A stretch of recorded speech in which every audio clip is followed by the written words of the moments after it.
اور میرے آقا فرماتے ہیں من تشبہ بقوم فہو منہم، جس نے کسی دوسری قوم کی مشابہت اختیار کی، قیامت کے دن اسی قوم کے ساتھ اسے اٹھایا جائے گا، اسی قوم کے ساتھ اٹھایا جائے گا۔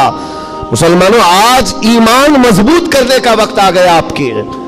ہواؤں کو دیکھ کر، طوفانوں کو دیکھ کر آپ اپنے دین میں ذرا بھی لچک نہ لانا۔ کلمہ طیبہ پر اگر حملے ہونے لگے تو کیا تم اپنا کلمہ بدل لو گے؟ اذان سے اگر کسی کو نفرت ہونے لگی تو کیا اذان کی کلمے بدل لو گے؟ یہ دنیا اگر تم بدلنے لگ گئے تو اتنا بدلے گی کہ انسان کی بجائے کتا بنا کر رکھ دے، تب بھی وہ راضی نہیں ہوں گے، تب بھی وہ راضی نہیں ہوں گے۔ ہم نے دیکھا ہے ان لوگوں کو جو آج بھی دھوتیاں اٹھا کر کے چلتے ہیں، جوتیاں اٹھا کر کے چلتے ہیں، ان کی حیثیت کیا ہے آج؟ کفار و مشرکین کے قدموں میں بیٹھ کر کے وہ سوچتے تھے کہ سکتہ مل جائے، تختہ مل جائے، ملا کچھ نہیں، استعمال ہوتے رہے، ذلیل اتنے ہوئے کہ نہ اپنی قوم کے رہے نہ اس قوم کے رہے۔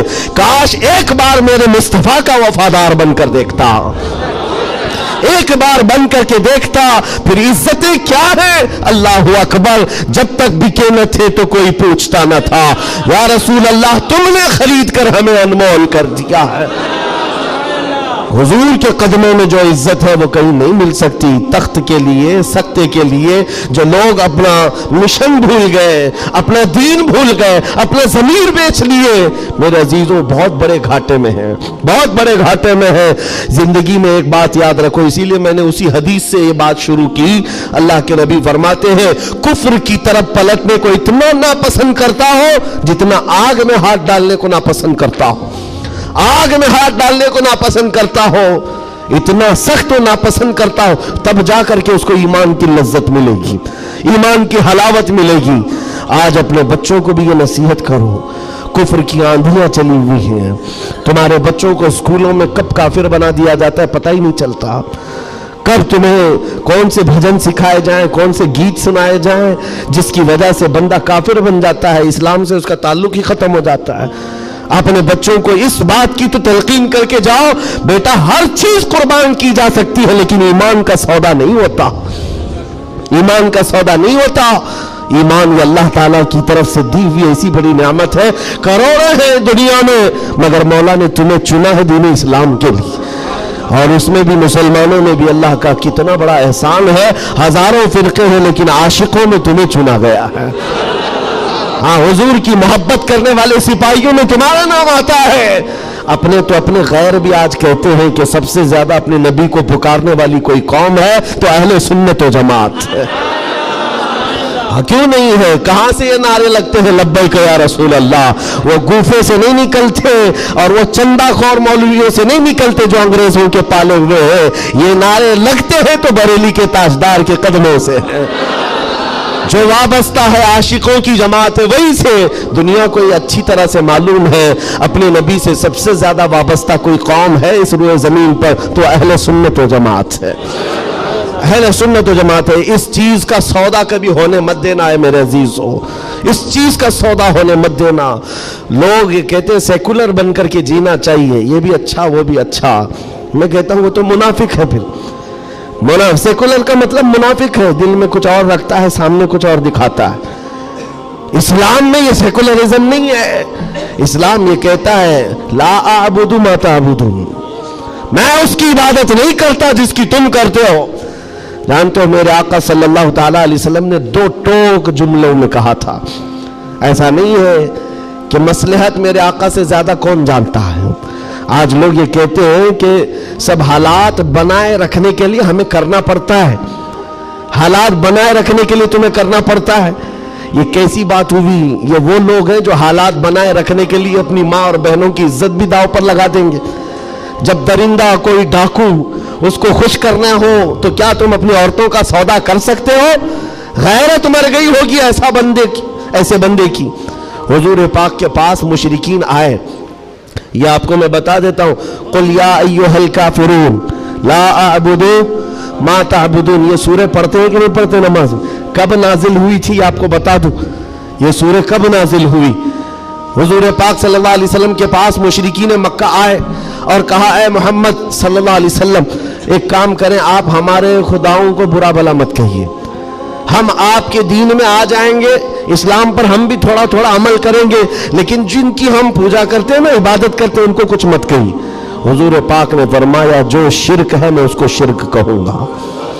اللہ کے سوا کوئی دوسرے کی عبادت ہے ہی نہیں, اور اس بات کا میں اعلان کروں گا حضور آئے ہی ہیں شرک کو ختم کرنے. حضور نے فرمایا یہ نہیں ہو سکتا. تو پھر آپشن دوسرا مشرکین کی طرف سے کہا ایک کام کرتے ہیں, 1 سال آپ ہمارے خداؤں کی عبادت کریں, 1 سال ہم آپ کے خدا کی عبادت کریں گے. ہاں آدھا آدھا کریں گے. آج بہت سارے لوگ اگر یہ کرنے کی کوشش کر رہے ہو تو سن لیں, آدھا آدھا کریں گے.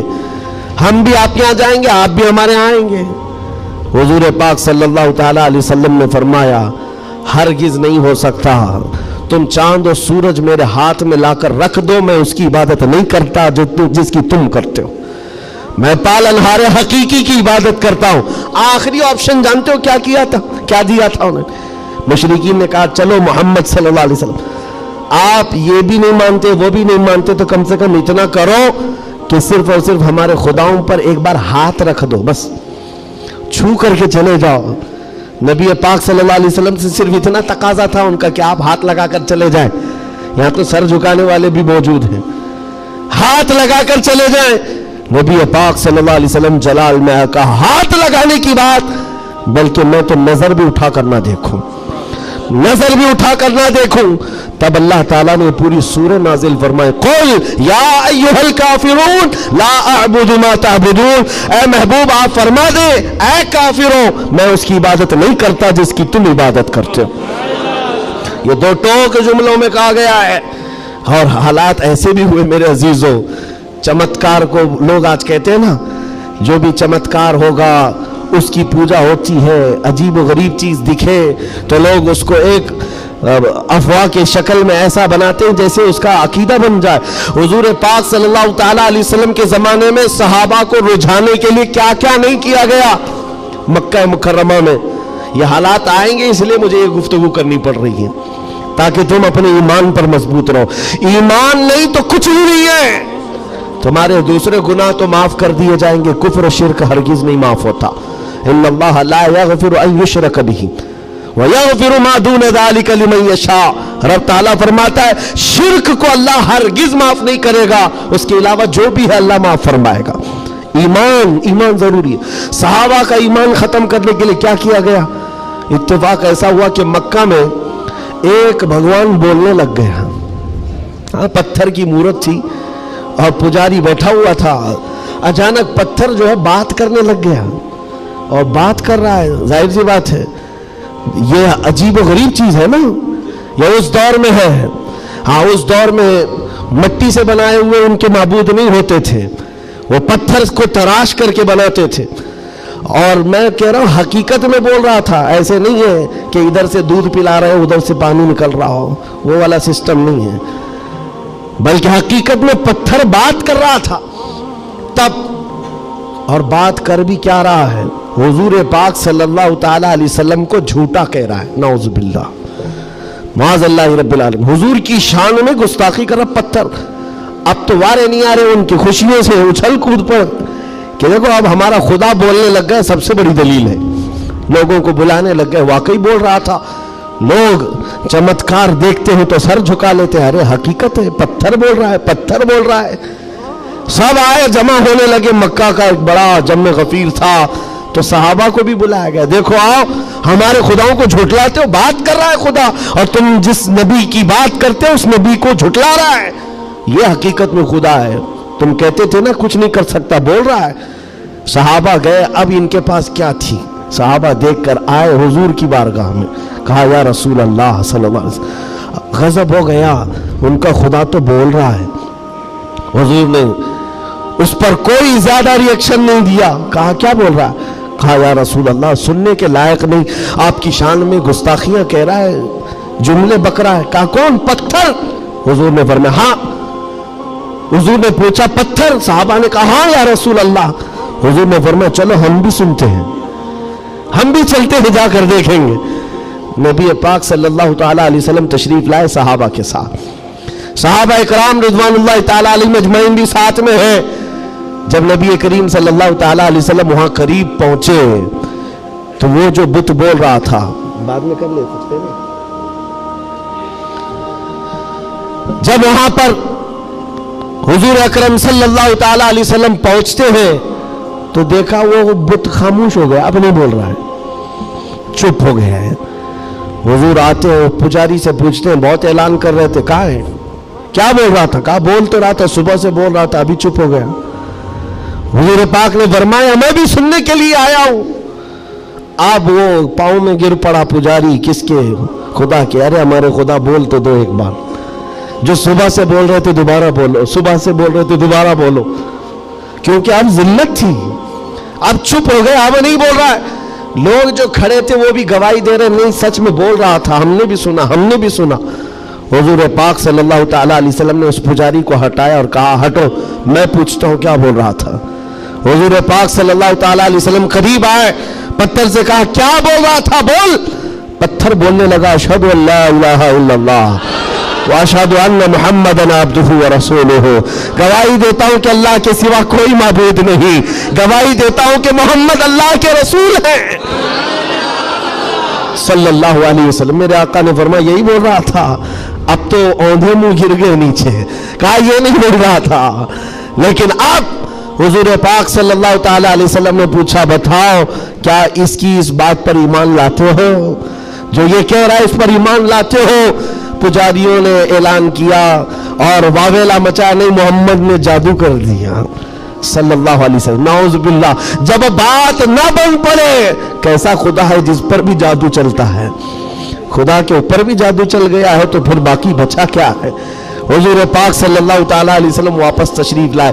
ایسا ہو سکتا ہے؟ اب آپ کو میں بتاتا ہوں حقیقت کیا ہے۔ اگر تمہاری زندگی میں کبھی کوئی بولنے لگ جائے تو ایمان سے ہاتھ مت دھونا۔ ہاں کوئی جھاڑ بھی بولنے لگ جائے، درخت بول لے، پتھر بولنے لگ جائے تو تمہیں پہلے سے میں بتا رہا ہوں ایمان سے ہاتھ مت دھونا۔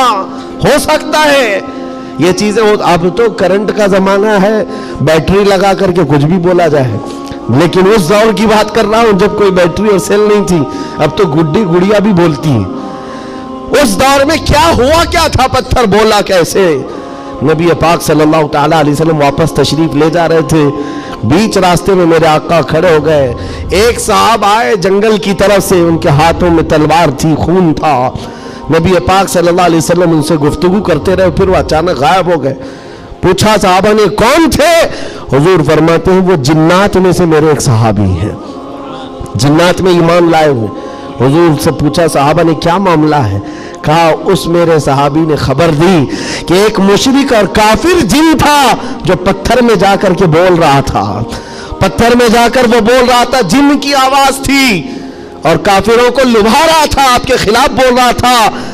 اور ہمیں یہ خبر ملی، ہم اپنے محلے میں بیٹھے تھے، جنات کے بھی محلے ہیں، آبادیاں ہیں، سب ہیں۔